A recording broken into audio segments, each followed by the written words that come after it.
नमस्कार, अभी तक में आपका स्वागत है।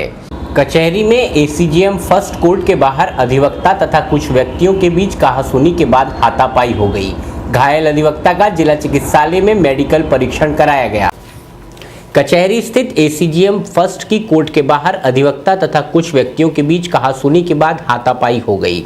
इस घटना से अधिवक्ताओं में रोष है। फुरकान अहमद खान एडवोकेट ने बताया कि कोर्ट में किसी केस की पैरवी पर थे, तभी वहां जियाउल हसन, नईमुल हसन, जहीरुल हसन एवं परवेज आए और कहासुनी के बाद मार पिटाई करने लगे। घटना के बाद अधिवक्ता फुरकान अहमद सिविल लाइंस थाने पहुंचे और आरोपियों के विरुद्ध शिकायती पत्र दाखिल कराया। वहीं पुलिस ने घायल अधिवक्ता का जिला अस्पताल में मेडिकल परीक्षण करवाया और मामले की जांच में जुट गई।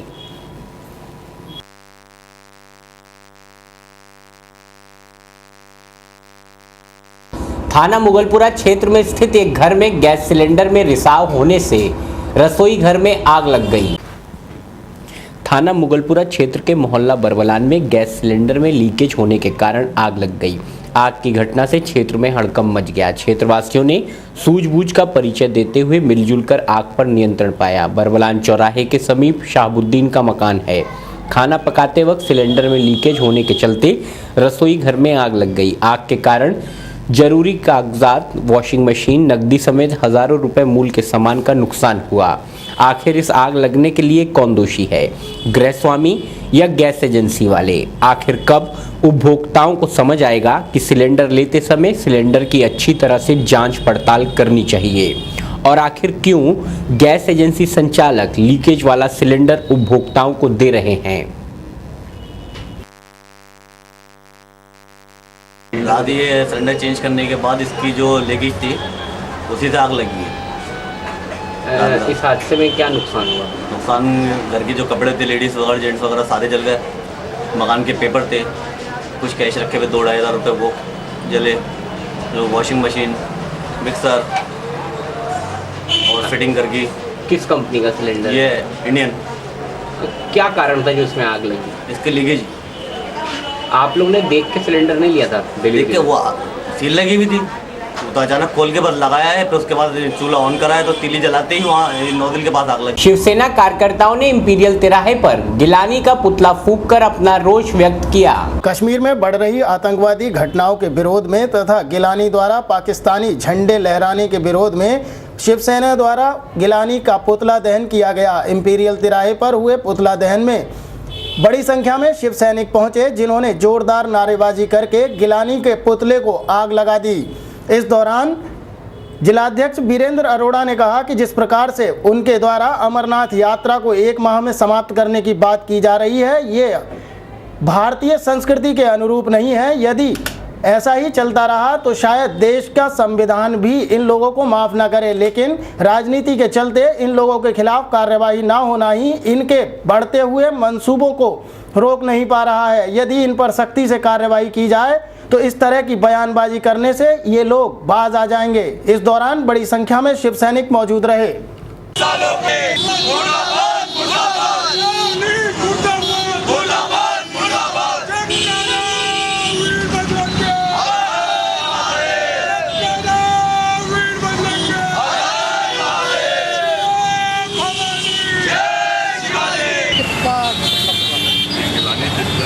कश्मीर के अंदर आतंकवाद गतिविधियाँ बढ़ रही हैं, खुलेआम भारत विरोधी नारे लग रहे हैं, खुलेआम पाकिस्तान के झंडे फहराए जा रहे हैं और अमरनाथ यात्रा में प्रतिबंध लगाने जैसी बात और अमरनाथ यात्रा को कम करने जैसी बात करेगी, इसको शिवसेना कभी भी बर्दाश्त नहीं करेगी। आज शिवसेना ने गिलानी और इनके लोगों के पुतले फूके। कल शिवसेना एक जबरदस्त तरीके से प्रदर्शन कर करके माननीय प्रधानमंत्री, माननीय राष्ट्रपति महोदय के नाम एक ज्ञापन देगी। अमरनाथ यात्रा होगा तो शिवसेना बहुत को उतरकर उसका जवाब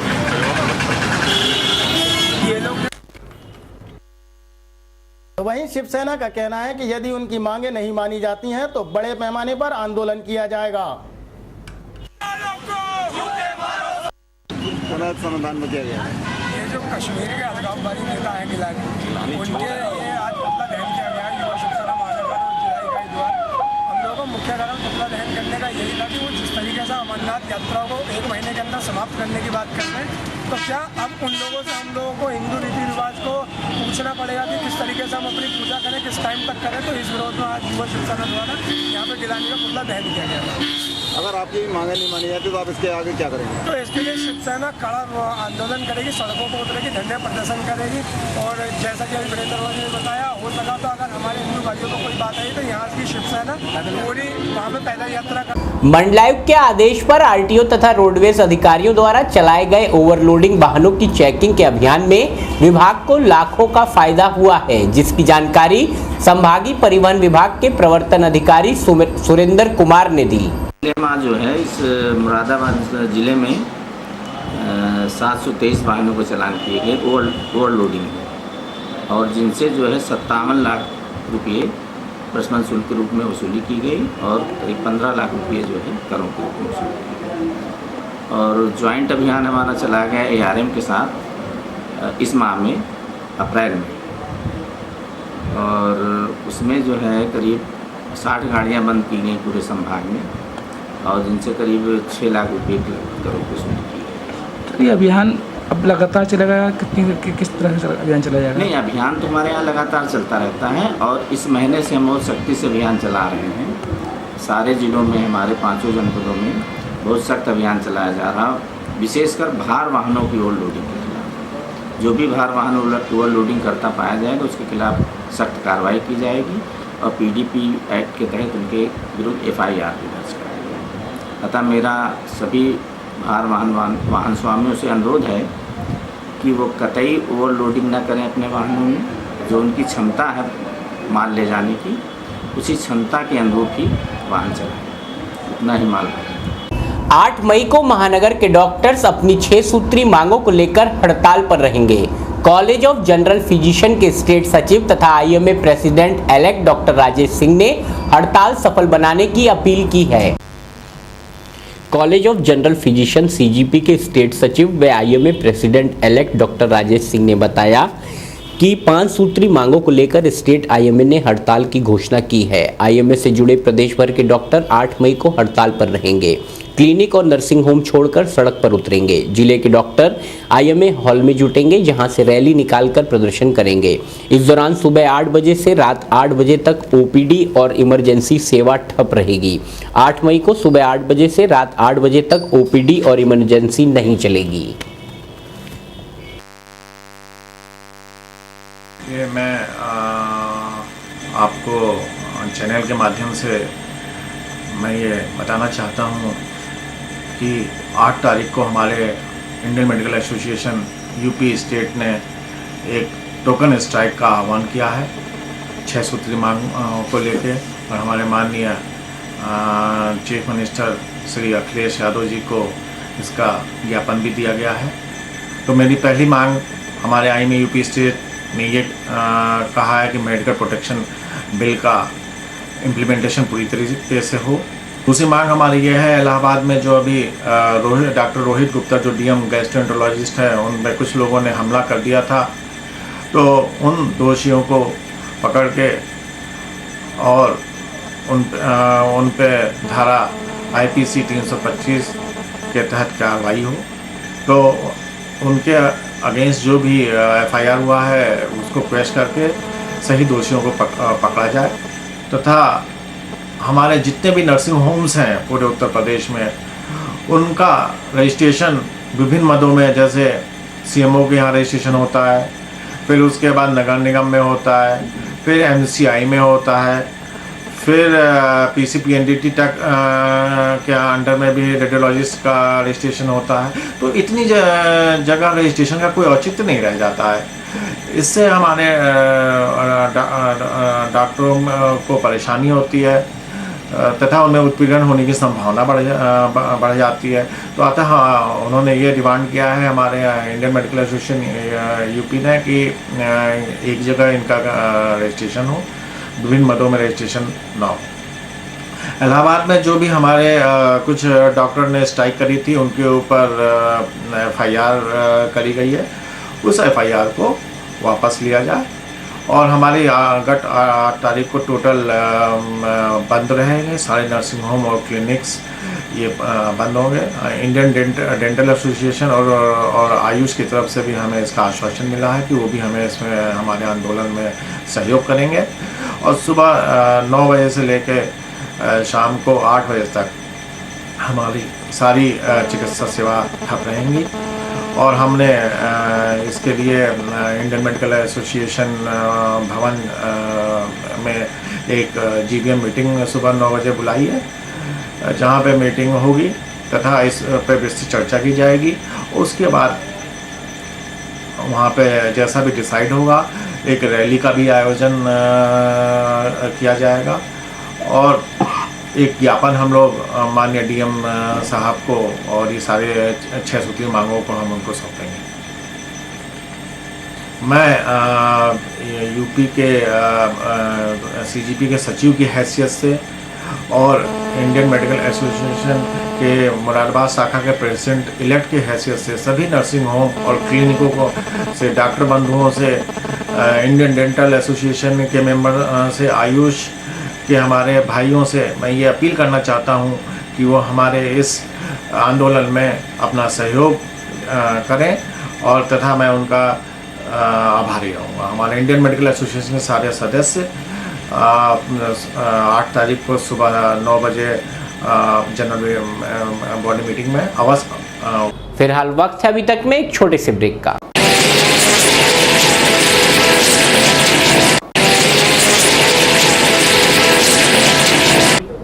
ब्रेक के बाद पुनः अभी तक में आपका स्वागत है। सिविल लाइंस स्थित अंबेडकर पार्क में बुद्ध पूर्णिमा के अवसर पर विशाल कार्यक्रम का आयोजन किया गया।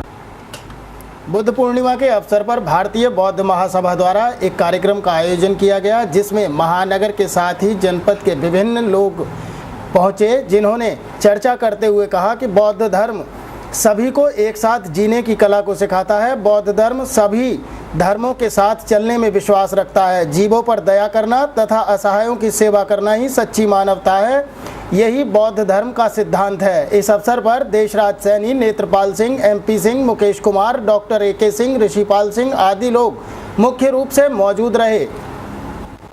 और मुकेश कुमार गौतम जी जो सिंचाई विभाग से श्री गौतम और इन्हीं के साथ साथ नेत्रपाल सिंह सैनी सदस्य हैं, आदरणीय लखपत सिंह जी जो मंडी परिषद जी, कुमार जी जो डॉक्टर AK सिंह जी और एडवोकेट ओंकार जी और आदरणीय ऋषिपाल जी।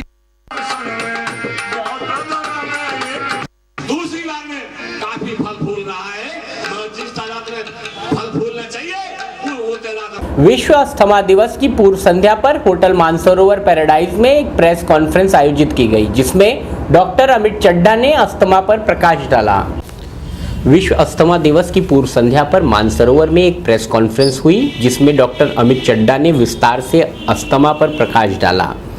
पहला विश्व अस्थमा दिवस जब 17 साल पूर्व मनाया गया था, तो उसका मुख्य उद्देश्य लोगों को अस्थमा से जुड़ी भ्रांतियों व शंकाओं के साथ सही दवाई के प्रति जागरूक करना था। लेकिन आज 1.5 दशक बाद भी रोगियों को बीमारी और शुरुआत से सही दवाई की ज़रूरत के बारे में ज़्यादा जानकारी नहीं है।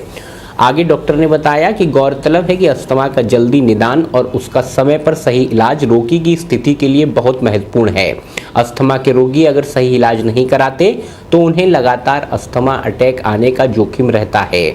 डॉक्टर ने आगे बताया कि अस्थमा दीर्घकालिक बीमारी है, जिसमें लंबे समय तक इलाज की आवश्यकता होती है।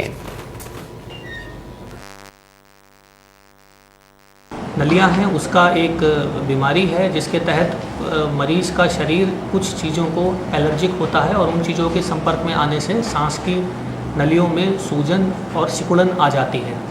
ये चीज़ें धूल, मिट्टी, धुआं, फैदर वाले, पर वाले जितने भी सब आइटम्स होते हैं वो हो सकते हैं। अत्यधिक डिप्रेस होने से या मानसिक तनाव होने से भी ये चीज़ें बढ़ सकती हैं। अत्यधिक ठंडा टेम्परेचर भी इस बीमारी को, अटैक को प्रेसिपिटेट कर सकता है। डायग्नोसिस के लिए ज़्यादातर मरीज़ का हिस्ट्री, फैमिली हिस्ट्री के उनकी फैमिली में और ये किसी को ये प्रॉब्लम है कि नहीं, पीक फ्लो मीटर द्वारा एक छोटा सा एक एग्जामिनेशन और ये सब चीज़ों से हम इसका पता लगा सकते हैं। कुछ केसेस में स्पायरोमीट्री या पीएफटी करके जो कंप्यूटराइज टेस्ट होता है उससे भी हम लोग इस बीमारी को डायग्नोज कर सकते हैं। पूरी तरह से अस्थमा को शरीर से निकालना दवाइयों से संभव नहीं है। ये एक एलर्जिक टेंडेंसी है जो कुछ लोगों में उम्र के साथ एलर्जिक टेंडेंसी अपने आप चले जाती है। दवाइयों से हम इस रोग को पूरी तरह से कंट्रोल कर सकते हैं और मरीज़ एक नॉर्मल इंसान की पूरी ज़िंदगी ठीक से जी सकता है, वो सारे काम कर सकता है जो उसके बराबर के अलग इंसान कर रहे हैं, बशर्ते उसकी ये बीमारी पूरी तरह से दवाइयों के ज़रिए कंट्रोल में रहे। लोगों में तरह तरह की भ्रांतियाँ हैं, क्या ये बीमारी एक से दूसरे को फैल सकती है? नहीं, ये बीमारी बिल्कुल भी छुआछूत की बीमारी नहीं है।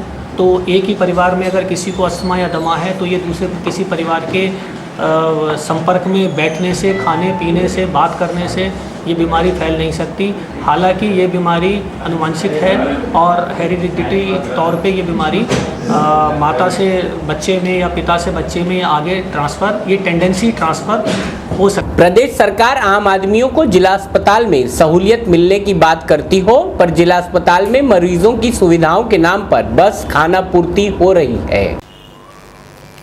प्रदेश सरकार आम आदमियों के लिए जिला चिकित्सालय में बेहतर चिकित्सीय सुविधाएं देने के लिए प्रयासरत है।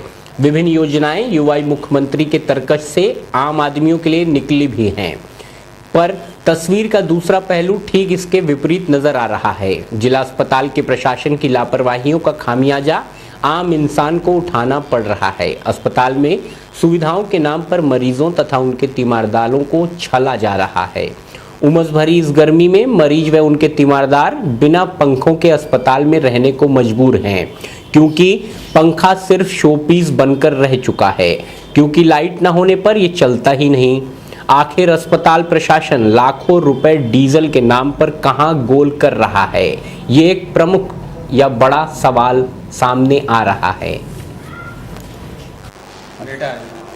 क्या परेशानी है?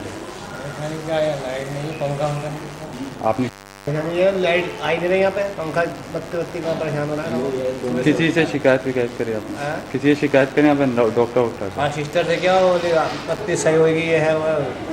आपको कौन एडमिट है? बच्चा। अखिल भारतीय ब्राह्मण महासभा के महानगर अध्यक्ष राजेश त्रिपाठी ने दैवीय आपदा में मारे गए लोगों को श्रद्धांजलि देते हुए महानगर वासियों से अपील की है कि अच्छा पड़ोसी होने के नाते हमें नेपाल की सहायता करनी चाहिए। जो अभी एक बहुत बड़ा भूकंप आया जिसमें काफ़ी लोग क्षतिग्रस्त हुए, कुछ लोगों ने अपने परिवारों को खोया है। बहुत ज़्यादा स्थिति हमारे पड़ोसी देश नेपाल की खराब हो गई। पशुपतिनाथ मंदिर ही वहाँ पर सही है, बाकी स्थिति बहुत ज़्यादा ख़राब है। लोग त्राही कर गए, बहुत स्थिति खराब। ये सब देवी प्रकोप हम इसे कह सकते हैं। और हमारे इंडिया में भी कई जगह काफ़ी नुकसान हुआ है, क्षतिग्रस्त हुआ है, काफ़ी लोग इससे प्रभावित हुए हैं। मैं ब्राह्मण सभा की ओर से उन लोगों को श्रद्धांजलि देता हूँ। देश है, बहुत स्थिति वहाँ की बहुत अच्छी नहीं है, बहुत ख़राब है, तो और जगह से भी काफ़ी जगह से हेल्प वहाँ पहुँच रही है। तो हम चाहते हैं कि मुरादाबाद के तरफ से भी हमारी आई ने अभी 2 ट्रक भेजे हैं और 2 ट्रक बहुत जल्दी और भेजने जा रहे हैं। तो इसी तरीके से और लोग भी अगर जिस तरह से भी हेल्प करना चाहते हैं तो वहाँ हेल्प करें, और बहुत आवश्यकता है।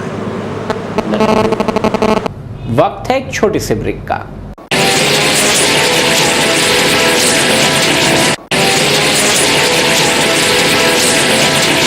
रेती स्ट्रीट स्थित शेरोवाला मंदिर में विराजमान बृहस्पति देव के रजत जयंती पर कलश यात्रा सहित भंडारे का आयोजन किया जा रहा है। मंदिर कमेटी के सदस्य विपुल अग्रवाल ने इस अवसर पर होने वाले कार्यक्रम को सफल बनाने की अपील की। हर वर्ष की भांति इस वर्ष भी श्री गुरुदेव बृहस्पति देवता जी का वार्षिक उत्सव रजत जयंती महोत्सव 6 और 7 मई को आरंभ होने जा रहा है। शेरों वाला मंदिर रेती मोहल्ले में इसका आह्वान होगा और इसकी शोभा यात्रा मनोकामना मंदिर से मुख्य मार्गों को होते हुए रेती मोहल्ले शेरों वाले मंदिर पे संपन्न होगी 6 तारीख को शाम 5 बजे से। और अगले दिन बृहस्पति देव जी का दिन है, बृहस्पतिवार का दिन है। बहुत मंगलकारी दिन होता है, बड़ा दिन होता है बार का। 7 तारीख को भंडारा और ब्रह्मभोज का आयोजन होगा जिसमें समस्त महानगरवासी आमंत्रित हैं। धन्यवाद। से निवेदन है, जिस प्रकार हर वर्ष इतने जुलूस धार्मिक अपनी आस्था होती है, इतने यहाँ महोत्सव होते हैं, हम महानगरवासियों से, हम धर्म प्रेमियों से अपील करते हैं कि वो ज़्यादा से ज़्यादा संख्या में जुलूस में शामिल होकर धर्म लाभ कमाएं। ये मंदिर कई वर्षों से रेती मोहल्ले में स्थित है। इसमें श्री बृहस्पति देवता जी का इकलौता मंदिर है मुलवा शहर का, और हमारे धर्म में बृहस्पति देव सबसे बड़े गुरु कहे गए हैं और इनका आशीर्वाद लेने से सब जीवन फलदायी और सुखमय बीतता है। खुशहालपुर स्थित मां का सच्चा मंदिर पर जागरण के बाद विशाल भंडारे का आयोजन किया गया। खुशहालपुर स्थित मां का सच्चा मंदिर पर जागरण का आयोजन किया गया, जिसके बाद में विशाल भंडारा किया गया। इसमें बड़ी संख्या में भक्तों ने पहुंचकर प्रसाद ग्रहण किया और धर्म लाभ कमाया। मंदिर पर आयोजकों द्वारा बताया गया कि ज्वाला जी से एक ज्योति लाई जाती है जो कि यहाँ पर पूरे वर्ष जलती है। इसके बाद यहाँ पर समय समय पर भंडारे आदि का आयोजन होता है। इसी क्रम में जागरण के बाद आज भी भंडारा किया गया, जिसमें तमाम लोगों ने पहुंचकर धर्म लाभ उठाया। इस अवसर पर बड़ी संख्या में श्रद्धालु मौजूद रहे। जागरण था और अब विशाल भंडारा चल रहा है। से क्या करना चाहते हैं, अधिक से अधिक संख्या में यहाँ पहुँचकर लोगों का मनोबल बढ़ाएं। इस मंदिर में ज्वाला जी की जोत जलती है और हमेशा जलती रहती है। ये ज्वाला जी से आती है जोत जलती हुई, और यहाँ पूरे साल भर जलती रहती है बराबर।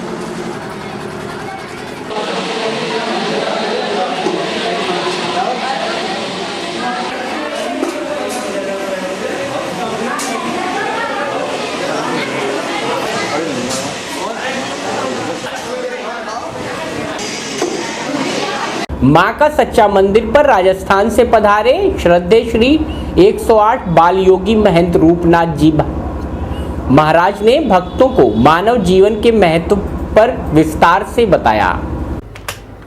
खुशहालपुर स्थित मां का सच्चा मंदिर पर राजस्थान से पधारे श्रद्धेय 108 बाल योगी महंत रूपनाथ जी महाराज द्वारा भक्तों को जीवन जीने के बारे में विस्तार से बताया गया। उन्होंने कहा कि सच्चाई से यदि हम जिएंगे तो हमारा जीवन सफल हो जाएगा, क्योंकि परमात्मा ने हमें लोगों की भलाई के लिए ही पृथ्वी पर भेजा है। मनुष्य का जन्म बड़ी ही मुश्किल से मिलता है, इसलिए इस जन्म को अच्छे कर्मों में लगाएं ताकि ईश्वर को हम सही से जवाब दे सकें कि हमने अपने जीवन का सही अर्थों में प्रयोग किया अथवा उसे अन्य कार्यों में व्यर्थ कर दिया।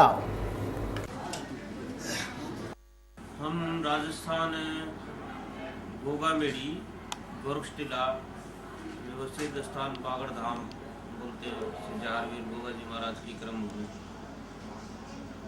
यहाँ पे एक छोटा सा भंडारा रखा है गौरव रतननाथ जी ने। इनकी 1.25 साल की तपस्या थी, 1.25 साल से इन्होंने अन्न छोड़ रखा था। अपने इस संस्थान के जो क्रियाक्रम है उसके हिसाब से जो पहले यहाँ जो भगत जी हुए फलारी बाबा जी, तो उन्होंने तो अपने जीवन में कई साल तक अन्न का ग्रहण ही नहीं किया था।